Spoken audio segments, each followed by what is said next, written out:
Os tempos são chegados, pensamentos se entrelaçam. Não há mais a barreira do desconhecimento agora. Somos um só mundo.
Meus queridos irmãos, minhas queridas irmãs, que a paz de Cristo, por sua infinita bondade, acolha os nossos corações. Meu nome é Rocelito e convido todos vocês para conversarmos sobre mediunidade com Cristo. No encontro de hoje, veremos possibilidades mentais. Continuando o nosso estudo, estávamos no discurso de Albério, quando ele dizia: o orador fez pequeno intervalo que ninguém ousou interromper e prosseguiu comentando. Segundo é fácil de concluir, todos os seres vivos respiram na onda de psiquismo dinâmico que lhes é peculiar, dentro das dimensões que lhes são características ou na frequência que lhes é própria. Esse psiquismo independe dos centros nervosos, de vez que fluindo da mente, é ele que condiciona todos os fenômenos da vida orgânica em si mesmo. Examinando, pois, os valores anímicos, vamos fazer aqui uma pausa para esses valores anímicos. Nós temos que animismo deriva do termo grego ânimos, que significa vento, sopro, e que em alguns idiomas influenciou palavras relacionadas ao conceito de alma ou espírito, como ânima no latim. Dessa forma, nós temos que o animismo se caracteriza por fenômenos psíquicos inconscientes, ou seja, produzidos de forma involuntária, se produzidos fora dos limites da esfera corpórea do médium, ou extramediúnico, como, por exemplo, o sonambulismo, a bicorporeidade. Em outras palavras, animismo é o fenômeno mediúnico produzido pelo psiquismo do próprio espírito encarnado, ou seja, do próprio médium. Animismo vai ser aqueles fenômenos que são produzidos através do psiquismo do próprio ser encarnado. Voltemos ao nosso estudo. Examinando, pois, os valores anímicos como faculdade de comunicação entre os espíritos, qualquer que seja o plano em que se encontrem, encarnados ou desencarnados, não podemos perder de vista o mundo mental do agente e do recipiente, porquanto em qualquer posição mediúnica, a inteligência receptiva está sujeita às possibilidades e à coloração dos pensamentos em que vive. E a inteligência emissora já é submetida aos limites e às interpretações dos pensamentos que é capaz de produzir. Tendo isso aqui de uma outra forma, nós temos, de um lado, o médium, como uma inteligência receptiva. O médium nunca é um agente passivo, mesmo que ele não se lembre, mesmo que ele não se recorde de suas comunicações, mas ele sempre um agente ativo, né? Ele sempre participativo. Por isso, inteligência receptiva. E que tem as suas possibilidades. Mas o que acomoda ou o que forja essas possibilidades são justamente aquilo que move o seu psiquismo, aquilo que ele trabalha no seu pensamento no dia a dia, coisa como valores, estudo, cultura, trabalho, preocupações, compromissos, lazer, alimentação, repouso, saúde, família, relacionamentos em si, ou seja, tudo aquilo que move a pessoa no seu dia a dia, o foco, a sua preocupação, esse seu pensamento, é que vai dar a essência do seu psiquismo. E essas preocupações, elas são traduzidas no mundo espiritual em forma de energia.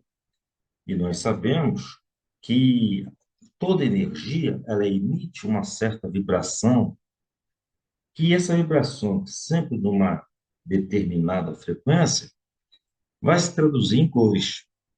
Cada cor que a gente observa no universo, ela é resultante de uma determinada vibração.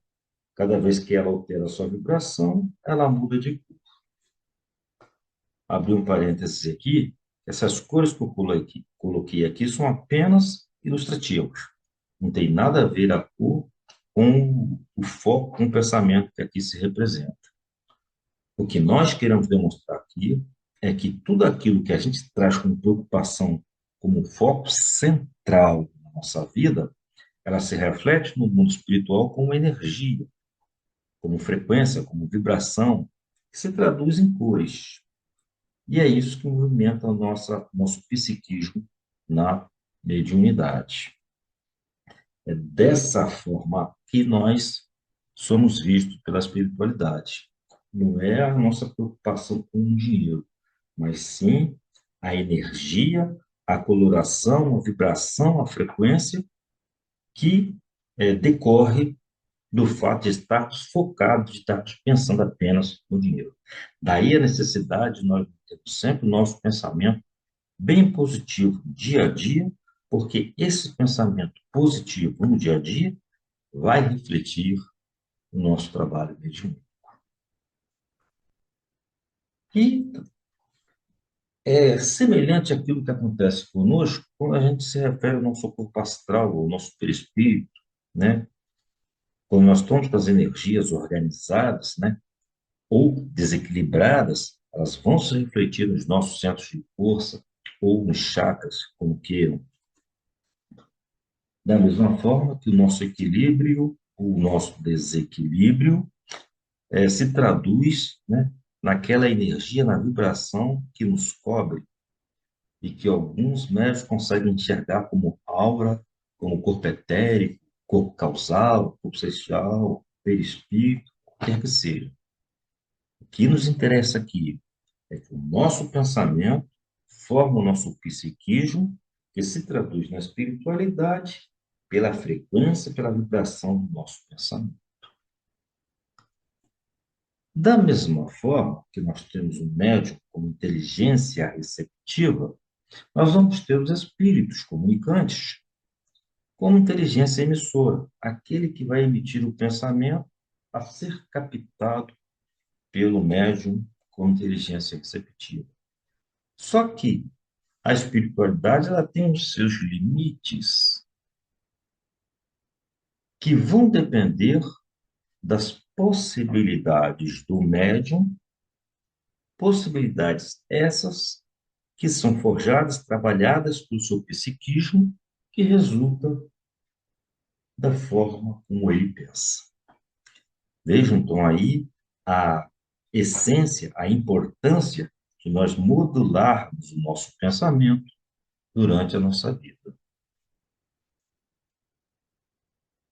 Além dos limites o espírito comunicante está sujeito, ele também está sujeito à interpretação do pensamento que o médium vai oferecer para ele, vai captar do pensamento dele. E muitas das vezes a gente interpreta pelo prisma pelo qual nós enxergamos. E se nós temos um pensamento muito materializado, o prisma da nossa interpretação vai ser pela matéria, que nem sempre corresponde à natureza do comunicante. Às vezes vai depender de como nós estamos com o nosso pensamento, que vai servir como prisma, como a gente capta aquilo que ele quer transmitir para nós. Daí a importância de estarmos com o nosso pensamento sempre elevado, uma vibração sempre positiva. Então, os limites do espírito comunicante, aliando-se às possibilidades, às potencialidades do médium, como inteligência receptiva, vamos ter a conexão desse pensamento. Havendo essa conexão, teremos aí a comunicação mediúnica. Daí, enfatizo novamente a importância de controlarmos o nosso pensamento. Bem, e o que isso tudo tem a ver com a mediunidade? Tem a ver com a responsabilidade que nós temos pelo psiquismo, que acabamos de ver, que decorre da maneira como cada um de nós pensa. É diferente de hoje estar com um problema, estar focado naquele problema. Bem diferente de eu estar sempre, todos os dias, cotidianamente, focado, mexido apenas com aquele drama, com aquela preocupação. É diferente isso aí. Então, o que o Emmanuel nos alerta é que a nossa tarefa espiritual seria absurda se estivesse circunscrita à frequência mecânica de muitos, a um centro qualquer, simplesmente para assinalarem o esforço de alguns. Ou seja, não é a fato da gente estar assiduamente no centro espírita que vai fortalecer o trabalho. É a assiduidade aliada ao comportamento do nosso pensamento, nosso comportamento mental. O trabalho de uma casa espírita, principalmente de uma reunião mediúnica, ela não depende apenas de um médico, depende de toda a equipe. Não basta que eu tenha no centro espírita um Chico Xavier para achar que o centro é forte. Não. A força do centro está na importância, na responsabilidade, na dedicação, na disciplina de todos os trabalhadores. Convençam-se os discípulos de que o trabalho e a realização pertencem a todos e que é imprescindível se movimente cada qual no serviço edificante que lhe compete. Todos nós temos habilidades diferentes, todos nós temos ações diferentes, mas as responsabilidades são iguais, desde o maior ao menor, do mais estudioso ao mais tem mais dificuldade, mas todos têm a mesma responsabilidade. Ninguém alegue ausência de novidades quando vultosas concessões da esfera superior aguardam a firme decisão do aprendiz de boa vontade, no sentido de conhecer a vida e elevar-se. A gente não precisa esperar criar asas de anjos para começar a trabalhar e achar que o trabalho só vai render depois que a gente estiver perfeito. Não. O pouco que a gente sabe, a pouco que a gente estudou, se já dá para a gente uma certa compreensão da vida, já é tudo que a gente necessita para trabalhar. Porque a espiritualidade precisa de nós, é o nosso comportamento, a nossa conduta, é a nossa boa vontade. E a nossa preparação do nosso psiquismo, principalmente através da conduta, do controle da disciplina dos nossos pensamentos. Lembremos, quando vos reunirdes, lembrai a doutrina, porque ela nos traz os esclarecimentos.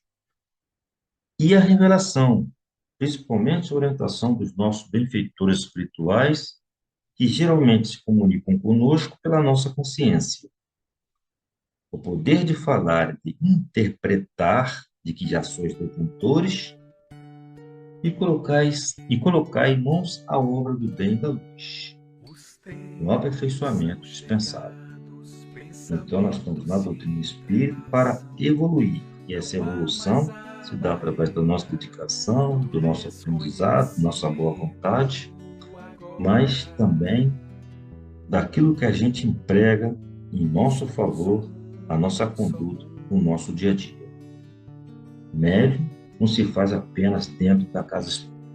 Médium se faz na sua conduta a todo instante, a toda hora, na sua vida, seja no trabalho, seja em casa, seja na escola, seja nos padrões de pensamento que ele carrega consigo. Bem, chegamos ao fim desse nosso encontro. Todavia, a interação de vocês é muito importante para nós.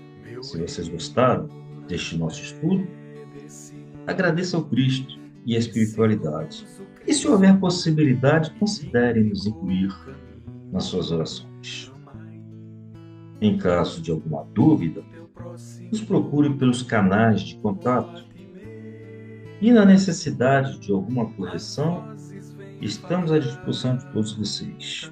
Por gentileza, nos comunique, indicando aquilo que nós precisamos melhorar para que o trabalho seja cada vez mais positivo para todos nós. Que o Cristo nos abençoe e até o próximo encontro.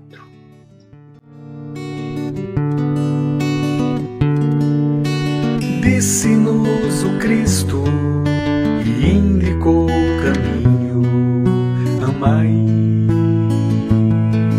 o teu próximo como a ti mesmo.